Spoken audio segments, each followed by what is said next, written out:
All right, guys, we're going to be looking at trunk tilting.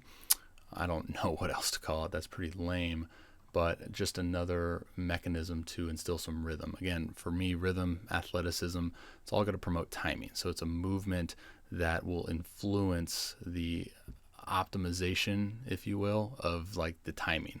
So for trunk tilting, if you descend or if you initiate your leg lift with your trunk going forward, think about like the pendulum, right?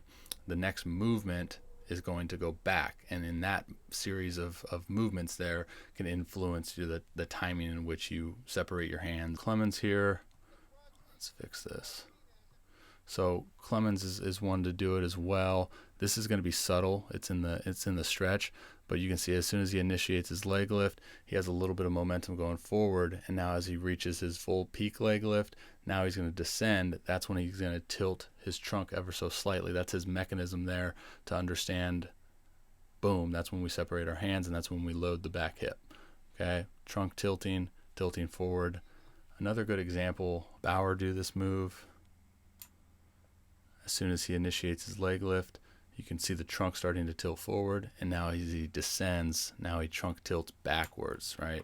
So it's very similar in regards to the hand rhythm, hands matching the feet of that pendulum you create.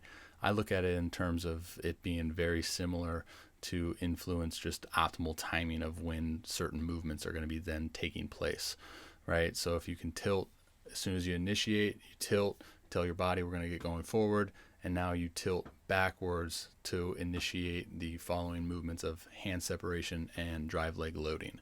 Okay, so hopefully that made sense in terms of how you can initiate some rhythmic movements in the initial move by way of trunk tilting.